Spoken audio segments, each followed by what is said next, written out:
பாத்ரூம்ல 3 மணி நேரம் உட்கார்ந்து இந்த எதிர்க்கட்சி தலைவர் நான் சொன்னா எவ்வளவு பாத்ரூம்ல 3 மணி எவ்வளவு நேரம் 5 நிமிஷம் ஆகுமா? உட்காரணும். எல்லாருக்கும் பேச தெரியும், எல்லாருக்கும் பேச தெரியும். உட்காருங்க. பாத்ரூம்ல 3 மணி நேரம் உட்கார்ந்து இந்த எதிர்க்கட்சி தலைவர் சொல்றதுக்கு 5 நிமிஷம் ஆகாது.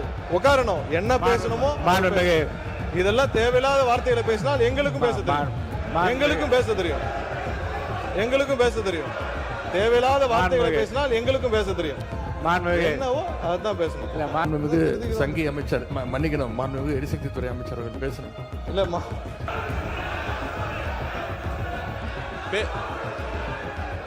நான் எதுவுமே தப்பா சொல்லல, பேச விடுங்க. எதிர்கட்சி தலைவர் நான் பேச வர்றது என்னன்னு கேட்டுக்கிட்டு பதில் சொல்லிட்டேன். எதிர்கட்சி தலைவர் ஒன்னும் தவறு கிடையாது. நான் திருப்பி பதிவு பண்றேன். இந்த மாதிரி எல்லாரும் எந்திரிச்சா நாங்க எந்திரிச்சா இந்த அவை நடக்காது. எல்லாரையும் உட்கார சொல்லுங்க, உட்கார சொல்லுங்க, எல்லாரையும் உட்கார சொல்லுங்க. உட்காருங்க. மாண்புமிகு எதிர்கட்சி தலைவர் மட்டும் பேசுங்க. உட்காருங்க. மற்றவங்க எல்லாம் உட்காருங்க. அவர் பேசப்பறம் நீங்க பதில் சொல்லுங்க. மாண்புமிகு எதிர்கட்சி தலைவர் பேசுவாங்க, அதுக்கு மாண்புமிகு பொதுப்பணித்துறை பதில் சொல்லுவார். உட்காருங்க. எல்லாம் மீதி பேர்லாம் உட்காருங்க. யார் யாரு பாத்ரூம்ல எவ்வளவு நேரம் உட்கார்ந்துருக்காங்க அப்படின்னு கண்காணிக்கிறதுக்கு ஒரு தனி அமைச்சர் வச்சிருக்கீங்களா என்பதை நான் கேட்க விரும்புறேன். மாண்புமிகு நம்ம கரூர் கம்பெனி மன்னிக்கணும், கரூர் முன்னாள் சட்டமன்ற உறுப்பினர் மாண்புமிகு நம்ம கரூர் கம்பெனி மன்னிக்கணும், கரூர் முன்னாள் சட்டமன்ற உறுப்பினர் திரு சந்திரமன்ற உறுப்பினர், கோயம்புத்தூர் சட்டமன்ற உறுப்பினர். நான் கரூர் சட்டமன்ற உறுப்பினர் நினைச்சேன். கோயம்புத்தூர் சட்டமன்ற உறுப்பினர். அவர் தான் 2021 உட்காருங்க.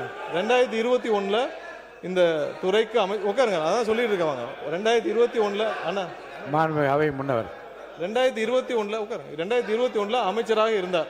அதான் நான் தான் திருத்திக்கிறேன்னு சொல்றேன்ல. அமைச்சராக இருந்தார். இல்ல எல்லாத்துக்கும் எதிர்கட்சி தலைவர் சொன்னதை நீக்கிட்டீங்களா? அவர் சொன்னதை நீக்கிட்டீங்களா தலைவரே? இல்ல எதிர்கட்சி மாண்புமிகு சங்கி அமைச்சர் மன்னிக்கணும், மாண்புமிகு எரிசக்தி துறை அமைச்சர் அவர்கள் பேசணும். இல்ல மாண்புமிகு பாத்ரூம்ல நீக்கிட்டீங்களா? மாண்புமிகு பாத்ரூம்ல 3 மணி நேரம் உட்கார்ந்து இந்த எதிர்க்கட்சி தலைவர் நான் சொன்னா பாத்ரூம்ல 3 மணி எவ்வளவு நேரம் 5 நிமிஷம் ஆகுமா? உட்காரணும். எல்லாருக்கும் பேச தெரியும், எல்லாருக்கும் பேச தெரியும். உட்காருங்க. பாத்ரூம்ல 3 மணி நேரம் உட்கார்ந்து இந்த எதிர்க்கட்சி தலைவர் சொல்றதுக்கு 5 நிமிஷம் ஆகாது. உட்காரணும். என்ன பேசணுமோ இதெல்லாம் தேவையில்லாத வார்த்தைகளை பேசினால் எங்களுக்கும் பேச தெரியும், எங்களுக்கும் பேச தெரியும், எங்களுக்கும் பேச தெரியும். தேவையில்லாத வார்த்தைகளை பேசினால் எங்களுக்கும் பேச தெரியும். என்னவோ அதான் பேசணும். இல்ல மாண்பு உறுப்பினர், இந்த கரூர் மாண்பு உறுப்பினர் இந்த கம்பெனி என்ற வார்த்தையை நீங்க வந்து அவைக்குள் நீக்கிட்டீங்களா? நீக்கியாச்சா? சரி. நீங்களே பேசி திருத்திக் கொண்டீர்கள். இருந்தாலும் அது அவைக்குள் அந்த வார்த்தை நீக்கப்படுகிறது. நீக்கியாச்சா? உட்காருங்க. அதான் நீக்கிட்டாங்க. எதிர்கட்சி நீங்க பேசுங்க. மாண்புமிகு எதிர்கட்சி தலைவர் உட்காருங்க. மாண்புமிகு எதிர்கட்சி தலைவர் உட்காருங்க. மாண்புமிகு எதிர்கட்சி தலைவர் நீங்களா உட்காருங்க. நீங்களா உட்காருங்க. அந்த பதார் அவரை உட்காருங்க. மாண்புமிகு எதிர்கட்சி தலைவர் நீங்க மட்டும் நீங்க இல்லைங்க. மாண்புமிகு எதிர்கட்சி தலைவர் பேச அனுமதிச்சிருக்கேன். அவர் பேச அனுமதிக்க நீங்களே அதை அப்ஜெக்ட் பண்றீங்களா? அவர் பேசுறத நீங்க பேசுங்க. மாண்புமிகு தலைவர் அவர்களே, இப்போ தமிழ்நாட்டில் யார் யார் பாத்ரூமில் எவ்வளோ நேரம் உட்காந்துருக்காங்க அப்படின்னு கண்காணிக்கிறதுக்கு ஒரு தனி அமைச்சர் வச்சுருக்கீங்களா என்பதை நான் கேட்க விரும்புகிறேன். மாண்புமிகு பொதுப்பணித்துறை அமைச்சர் அவர்கள். பேரவைத் தலைவர் அவர்களே, இந்த விவாதம் மானிய கோரிக்கைக்கான விவாதம்னு எல்லாருக்கும் தெரியும்.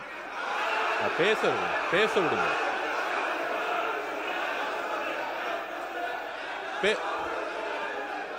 நான் எதுவுமே தப்பா சொல்லல, பேச விடுங்க. எதிர்கட்சி தலைவர் நான் பேச வர்றது என்னன்னு கேட்டுக்கிட்டு பதில் சொல்லிட்டேன். எதிர்கட்சி தலைவர் ஒன்னும் தவறு கிடையாது. நான் திருப்பி பதிவு பண்றேன். இந்த மாதிரி எல்லாரும் எந்திரிச்சா நாங்க எந்திரிச்சா இந்த அவை நடக்காது. எல்லாரையும் உட்கார சொல்லுங்க, உட்கார சொல்லுங்க, எல்லாரையும் உட்கார சொல்லுங்க. உட்காருங்க. மாண்புமிகு எதிர்கட்சி தலைவர் மட்டும் பேசுங்க. உட்காருங்க. மற்றவங்க எல்லாம் உட்காருங்க. அவர் பேசப்பறம் நீங்க பதில் சொல்லுங்க. மாண்புமிகு எதிர்கட்சி தலைவர் பேசுவாங்க, அதுக்கு மாண்புமிகு பொதுப்பணித்துறை பதில் சொல்லுவார். உட்காருங்க. எல்லாம் மீதி பேர்லாம் உட்காருங்க. பேரவைத் தலைவர் அவர்களே, நீங்க பேசுங்க. எங்களுடைய சட்டமன்ற உறுப்பினர் முன்னாள் அமைச்சர் அவர்கள் இந்த மானிய கோரிக்கைகளை தெளிவாக புள்ளிவிவரங்களோட பேசிக்கிட்டு இருந்தார். தவறான வார்த்தைகளை முதல்ல பேசுறது யார் என்பது உங்களுக்கு தெரியும். அதையெல்லாம் அவை குறிப்பில் நீங்க நீக்க வேண்டும் என்று நான் கேட்டுக்கொள்கிறேன். அவை குறிப்பில். ஆதாரத்தோடு பேசுகிற போதே திருத்தி கொண்டு பேசுகிற போதே உடனே திருத்தி கொண்டு அது அவை குறிப்பில் நீக்கப்படுகிறது. சரியாச்சுங்க, நீங்க சொல்லுங்க. நீங்க திரும்ப பெற்றீங்களா? அப்பயே சொல்லிட்டீங்களே. அவரே சொல்றாரு திரும்ப பெற்றேன்னு சொல்றாரு. அப்புறம் என்ன இதுக்கு மேல என்ன வேணும்? அவரே திரும்ப பெற்றதா சொல்றாருங்க. அவரே சொல்ல திரும்ப பெற்றேன்னு சொல்றாரு. அப்புறம் விடுங்க. அதுக்கப்புறம் 2021 காலகட்டங்கள் அமைச்சராக இருந்தார். அவரே சொல்றாரு திரும்ப பெறல என்ன அர்த்தம்? பெற்றாச்சு. வாங்க அடுத்தது பேசுங்க. அந்த 2021 காலகட்டங்கள்ல அமைச்சராக இருந்தார். அதற்கப்புறம் இருங்க, நான் உட்காருங்க. உறுப்பினர் சீனிவாசன், உங்களுக்கு தனியா ஒரு அவை நடத்தணும்னு நினைக்கிறேன். தயவுசெய்து நீங்க குறுக்க பேசாதீங்க. பின்னர் 2021க்கு பின்னர் அதுக்கப்புறம் வந்து அவர் சிறை செல்கிறார். அதுக்கப்புறம் இன்னொரு அமைச்சர் வருகிறார் இந்த துறை. இல்ல நான் இந்த துறையில நல்ல விளக்கமா சொல்லுங்க.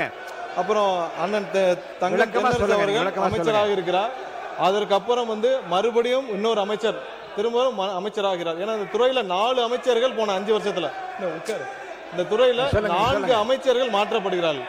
கடைசியாக திரு சிவசங்கரன் அண்ணன் சிவசங்கரன் அவர்கள் வந்து அமைச்சராக இருக்கிறார். இந்த மாதிரி இந்த துறைக்கு 4 அமைச்சர்கள் மாற்றப்படுகிறார். அந்த 4 அமைச்சர்கள் மாற்றப்பட்ட 4 முறை அமைச்சரவை மாற்றம் நடக்குது இந்த துறைக்கு மட்டும். அதுல என்ன நடக்குதுன்னு பாத்தீங்கன்னா, எல்லா வருடமும் அதாவது ஒவ்வொரு வருட காலகட்டத்திலையும் பாத்தீங்கன்னா, இப்ப சொல்றோமே நம்ம ஆட்கள் பற்றாக்குறை எல்லாமே சொல்லி வரோமே, இந்த துறைக்கு மட்டும் அதாவது 2016 நான் அதுக்கு முந்தைய ஆண்டுகாலில் மட்டும் ஒரு கம்பேரிசன் சொல்றேன். 2016 2021 ஆண்டு காலத்துல மட்டும் நம்ம மொத்தமாக இங்க ஆட்கள் வேலைக்கு எடுத்தது வந்து 9613 பேர். அதே இதில் இந்த 2021 26 காலகட்டத்தில் வந்து 343 பேர் மட்டும்தான் வேலைக்கு ஆளுகிறதுக்கு எடுக்கப்பட்டது இந்த துறைக்கு. ஸோ அது ஒரு மிகப்பெரிய, ஏன்னா 15,000 பேர்கிட்ட 10,000 பேர்கிட்ட நம்ம வந்து ரிட்டையர்மெண்ட் ஆகிற இடத்துல 343 பேர் மட்டும்தான். இது மிகப்பெரிய ஒரு பற்றாக்குறை. அது இல்லாமல் சப்ஸ்டேஷன் அதுக்கு முந்தைய ஆண்டு காலகட்டத்தில் வந்து 2016-21 காலகட்டத்தில் 359 சப்ஸ்டேஷன்ஸ் கொண்டு வரப்பட்டது. அதில் இந்த ஆண்டு காலம் இதை 2021-26 வந்து 122. ஸோ இது மாதிரியான இன்ஃப்ராஸ்ட்ரக்சர் லெவலில் பெரிய லெவலான எந்த பெரிய மாற்றங்களும் செய்யப்படவில்லை. ஸோ அதே காலகட்டத்தில் நீங்கள் ஒன்றும் இல்லை, இப்போ தளவாடங்களை பற்றி சொல்லியிருந்தார். எவ்வளோ தளவாடங்கள், அதாவது நாங்கள் டிரான்ஸ்ஃபார்மர்லாம் நிறைய வாங்கணும், இந்த வார காலகட்டத்தில் நிறைய தளவாடங்கள் தேவைப்படும். அதுக்கு முந்தைய ஆட்சி காலத்தில் இருந்து வாங்கின தளவாடங்களுக்கும் இப்போவும் கம்பேர் பண்ணோம்னா, அதுக்கு முன்னாடி பார்த்தீங்கன்னா 84,000 ஒரு டிரான்ஸ்ஃபார்மரும் போன 5 ஆண்டுகளில் 99,000 டிரான்ஸ்ஃபார்மர் மட்டும்தான் வாங்கப்பட்டது. ஏன்னா நம்மளுடைய தேவைகள் மிகவும் அதிகம். நமக்கு இப்போ மட்டும் பார்த்தீங்கன்னா இந்த துறைக்கு 93 சப்ஸ்டேஷன்ஸ் நமக்கு உடனடியாக தேவைப்படுது. அதாவது இன்னைக்கு இருக்கிற பவரோடைய மேனேஜ்மெண்ட்டுக்கு தமிழ்நாடு முழுவதும் ஒரு 593 சப்ஸ்டேஷன் தேவைப்படுது. ஸோ இதெல்லாம் ஆய்வில் உட்கொண்ட நம்மளுடைய தமிழக முதல்வர் கிட்டத்தட்ட 3 முறை எங்களுடைய துறைக்கு ஆய்வு செய்திருக்கிறார்.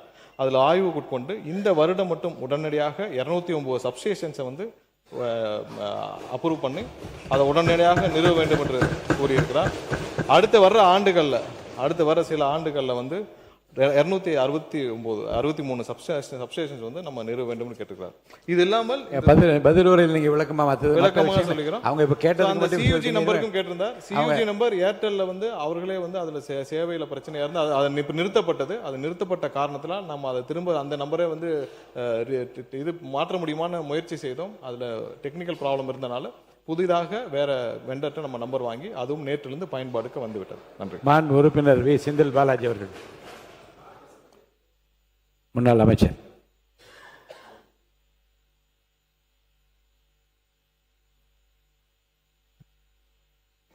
மாண்புமிகு பேரவைத் தலைவர்களே, ஒரு வார்த்தை பேசினால் மறு வார்த்தை பேசுவதற்கு எங்களுக்கும் தெரியும். இதுதான் வேண்டாம். இல்ல நான் வேண்டாம்னு பேசிட்டு நீங்க நீக்கிறீங்க. மாண்புமிகு பேரவைத் தலைவர் நீக்கிறேன்னு சொல்றதுக்கு அப்புறம் பொதுவெளியில போனதுக்கு அப்புறம் நாங்க பதில் சொல்லாம ஊமையா இருந்துட்டு போறதுக்கு இந்த சபைக்கு நாங்க வரல.